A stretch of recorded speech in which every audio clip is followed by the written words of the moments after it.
네, 금요일 오전 그리고 어제 토요일 오전 놀라셨죠. 금요일에는 니스에서 프랑스 니스에서 트럭 테러가 발생했습니다. 어제 오전에는 터키에서 쿠데타가 발생했죠. 그래서 한국인들이 터키에서 발이 묶였다가 오늘 다시 한국에 무사히 들어왔는데요. 목격담을 먼저 들어보겠습니다.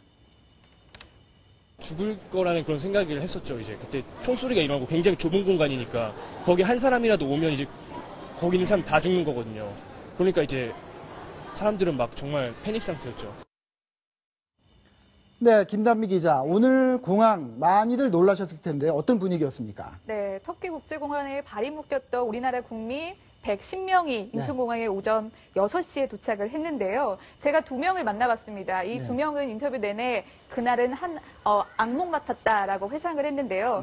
할 수 있는 거라고는 테이블 밑에 숨는 게 고작이었다고 얘기하기도 했습니다. 총성과 폭탄음이 들릴 때는 이젠 죽었겠구나라는 생각도 했다고 합니다. 네, 이들은 부모님한테 문자 메시지로 잘 지내고 있다, 나는 무사하다라고 거짓 문자를 보내기도 했습니다. 네, 어쨌든 무사히 귀국해서 다행인데요. 황일도 위원, 예. 정부가 그래서 터키에 대해서 여행 자제 경보를 내렸죠? 예, 그렇습니다. 그러니까 사건이 발생을 한 16일, 우리 시간으로는 이제 16일 오전쯤이 됩니다. 쿠데타가 발생한 터키 전역에 이제 특별 여행 주의보를 발령을 하고 한국인 관광객들이나 사업가 분들께서 방문하지 말아달라 자제를 요청하는 요청을 했습니다. 그래서 이날 아침에 조태열 2차관, 외교부 2차관 주재로 국무조정실 대테러센터 같은 관계부처의 당국자들이 모여서 터키 사태 관련해서 긴급 재외국민 안전점검회의라는 테이블을 열었고요. 그래서 이 테이블에서 특별여행주의보를 29일까지 한시적으로 일단 발령을 하고 상황 추이를 지켜봐서 연장 혹은 단축을 검토하겠다라는 방식으로 결정을 내렸는데요. 터키 사태가 지금 빠른 속도로 진정이 되고 있는 상태여서 아마도 이 발령 자체는 조만간 단축 발령이 나지 않을까 싶습니다. 네, 프랑스 니스에서 그 트럭 테러 사건도 이제 좀 정리가 됐는데 역시 여행 자제 경보가 내려졌죠? 그렇습니다. 그 프랑스 남부라는 지역은 잘 아시다시피 관광지 혹은 휴양지로 대단히 유명한 지역입니다. 특히 이 계절에, 여름 계절에 북유럽에 많은 사람들이 가는 지역인데요. 우리나라 사람들도 최근 한국 관광객들도 많은 분들이 이곳을 찾는 것으로 알려져 있었는데 14일 밤이죠. 프랑스 대혁명 기념일이라고 해서 이제 프랑스 민중들이 바스티유 감옥을 공격한 날에서 바스티유데이라고 이제 현지에서는 부르는 날입니다. 니스에서 발생한 테러로 84명이 죽고 202명이 다친 것으로 현재까지는 집계가 되어 있고요. 대형 트럭을 이용한 이 테러로 인해서 현지에 있던 많은 관광객과 현지 주민들이 아주 무차비하게 상처를 입고 다치고 사망하는 사건이 벌어졌습니다. 이에 대해서도 역시 외교부가 같은 방식으로 여행을 자제해달라는 정보를 지금 발령해 있는 상태입니다. 네, 그렇습니다. 터키도 그렇고 프랑스 니스도 그렇고 한국인들이 즐겨 찾는 그런 세계 관광지죠. 근데 이제 여름 휴가도 가야 되는데 점점 더 갈 곳이 없어지는 것 같아요. 테러가 너무 심하기 때문에요. 그래서 저희가 한번 외교부가 어느 나라는 가지 마라, 어느 나라에 있는 사람 나와라 하는 걸 좀 알아봤습니다. 자, 지금 보시는 것은 이제 흑색 경보입니다. 흑색 경보는 여행을 하지 말라, 거기 가지 말라는 나라가 7나라가 있습니다. 어떤 나라죠? 네, 리비아, 시리아, 이라크, 주로 중동이라든지 뭐 아프리카 지역, 소말리아, 예멘, 그리고 필리핀 내전 지역만 어쨌든 흑색 경보 지역이 그렇습니다. 여기는 절대 가면 안 됩니다. 그리고 아마 우리 외교부 못 가게 하는 지역이죠. 시리아나 이라크 같은 곳은 지금 IS하고 전쟁을 하고 있는 그런 지역입니다. 자, 그 다음에는 그 적색 경보 지역이 있습니다. 적색 경보는요, 여행을 완전히 가지 말라는 아닌데 일단 거기 들어가 있는 사람은 나왔으면 좋겠다는 지역입니다. 철수 권고를 하는 그런 지역인데요.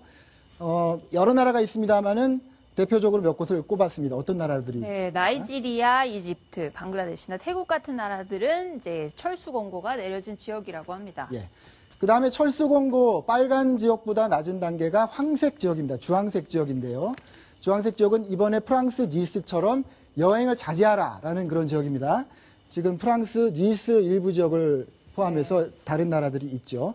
물론 이 나라들이 다 자제 지역은 아니고요. 이 중에 그 분쟁이 일어나는 일부 지역에 대해서 여행 자제 경보가 내려져 있습니다. 그러니까 시청자 여러분들께서는 여름 휴가 가실 때 외교부 홈페이지에 들어가셔서 그 나라에 내가 가고 싶은 지역이 여행 금지 지역인지 자제 지역인지 잘 확인하고 가실 필요가 있는 것 같습니다. 네, 자 그러면 우리 터키 사건 소식부터 한번 자세히 알아볼까요? 황희도 의원. 네. 네. 쿠데타, 군부 쿠데타가 일어나서 결국 실패한 것으로 판명이 나고 있죠. 예, 15일 늦은 시간에 처음으로 상황이 발생을 해서 대략 한 6시간 만에 상황이 정리가 된 것으로 현재 외신 보도들이 전하고 있습니다. 네. 현재까지 인명피해는 265명이 숨지고 1,400명이 넘게 부상을 당했다라고 되어 있는데 이 중에 절반가량은 쿠데타군에서 발생을 한 것으로 보이고 나머지 절반가량은 무장경찰, 그러니까 이 쿠데타를 진압하기 위해 투입됐던 경찰 병력에서도 사망자가 상당히 발생한 것으로 보입니다. 네. 이외에도 지금 3천여 명에 달하는 쿠데타 참여 군인들과 법조인에 대해서 터키 정부가 지금 체포령을 발동을 해서 잡아들이고 있는 중입니다. 네. 그러니까 현재까지 상황을 정리를 해보면 기본적으로 쿠데타가 발생을 해서 이것으로 인해서 정부를 전복하려는 시도가 있었지만 조기에 진압이 됐고 오히려 터키 정부가 에르도안 대통령이 이끄는 터키 정부가 이 상황을 반전 기회로 삼아서 정치적 반대파들을 제거하려는 피해 숙청으로 이어가고 있는 것이 아니냐. 네, 그런 숙청이 이런 분석이, 우려되는 그런 상황입니다. 예, 외신들에서는 주로 이루어지고 있습니다. 예. 외신 영상을 저희가 보니까요. 이 터키 시민들이 상당히 그 에르도안 대통령 편에 서가지고 쿠데타군하고 맞선 것 같아요. 어떤 상황인가요? 예, 뭐 영상을 보시면 나와 있습니다만 이 탱크 지금 위에 탱크 위에 올라가 있는 거죠? 그렇습니다. 예, 탱크 위에 사람들이 올라서서 깃발을 흔들고 막아서고 하는 장면들을 보실 수가 있을 겁니다. 네. 이 결정적인 계기는 에르도안 터키 대통령이 휴양지에 머물고 있다가 그 자기의 아이폰, 그러니까 스마트폰에 페이스타임이라고 불리는 영상통화 네. 앱을 이용해서 예. 전 세계에 자신의 메시지를 발령을 했고 터키 국민들에게도 전달이 됐죠. 그래서 국민들에게 자신의 지지자들에게 나와서 이 쿠데타를 저지해달라라고 요청을 했고 그 덕분에 이제 시민들이 몰려 나오면서 쿠데타군이 이동을 하거나 하는 상황들이 모두 막아지고 정리가 된 이런 상황. 네, 양욱 의원님. 어쨌든 그 지금 현 대통령이 시민들의 지지를 많이 받은 것 같은데 저 시민들 지금 잘한 것 같아요.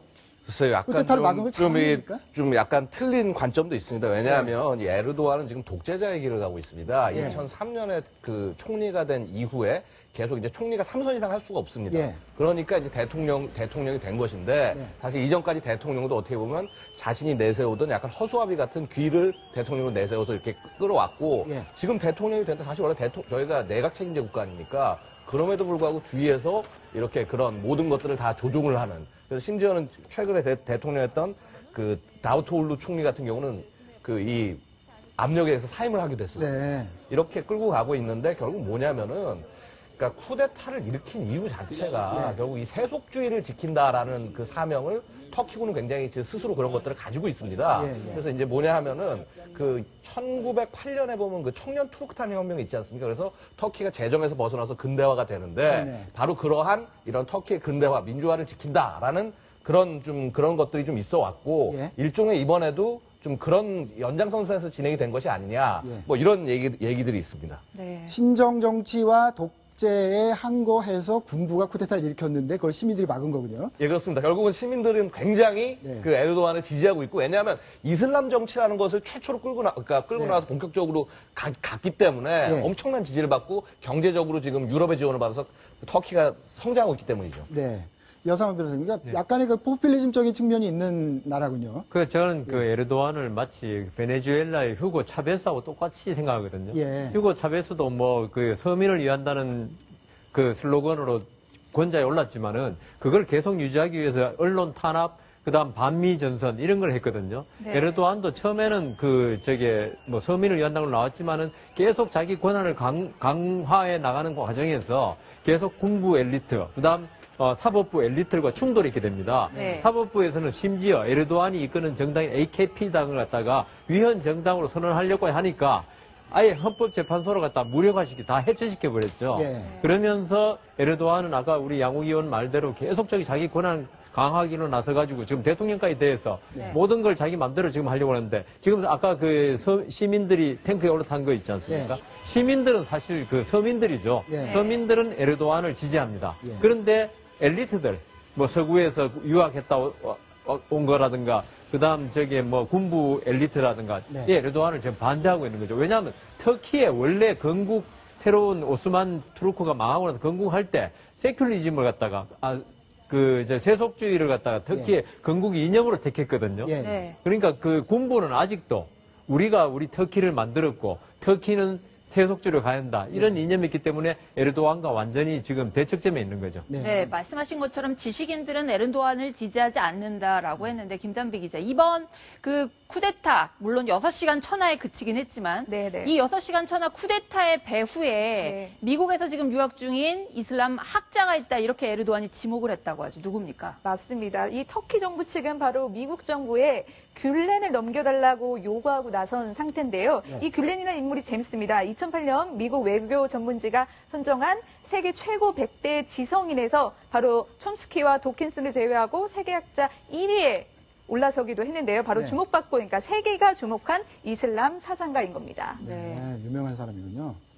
이번에 어쨌든 서방의 시각이 굉장히 궁금합니다. 미국에서 과연 이 쿠데타를 어떻게 봤을까? 사전에 알았을까? 몰랐을까? 이 부분이 궁금하기도 한데 미국에서는 어쨌든 에르도안 정부의 정통성을 인정을 하면서 반대파를 숙청하지 말라 이렇게 얘기를 했단 말이에요. 그런데 에르도안 정부의 정통성을 인정한 거 거기에 대해서는 조금 저는 미국의 시각이 아닐 수 있다. 네. 다만 미국은 에르도안 정부가 물론 지금 철권 통치를 하고 있지만 그래도 민주적인 정부다. 왜냐하면 국민들의 선거에서 집권한 세력이기 때문에 미국으로서는 이런 그래도 민주적인 정부 물론 집권하고 나서는 철권 통치를 하고 있지만 여기에 대해서 쿠데타라는 전혀 비법률적인 방법으로 이 민주적인 정부를, 민주주의 방식에 선출된 정부를 무너뜨린 걸 반대한다는 거지, 미국 정부가 에르도안을 지지하는 거, 요거는 좀 다른 문제입니다. 미국 정부로서는 에르도안이 사실은 친미가 아니고요. 그다음 그렇다고 반미도 아니고 이 사람은 에르도안은 이슬람주의자입니다. 이슬람 오히려 원리주의자가 같기 때문에 지금 알카이다라든가 이 사람들이 전부 다 이슬람 극단주의 원리주의거든요. 그래서 미국으로서는 에르도안이 좀 더 자기 정권을 갖다가 강화하기 위해서 좀 더 이슬람 극단주의로 갈 경우에 오히려 미국과 대척점에 설 수 있다. 이걸 걱정하고 있거든요. 그렇지만 현재는 그래도 민주적인 방법에 선출된 정부이기 때문에 쿠데타라는 방법을 통해서 엎지는 마라. 지금 이런 입장입니다. 네.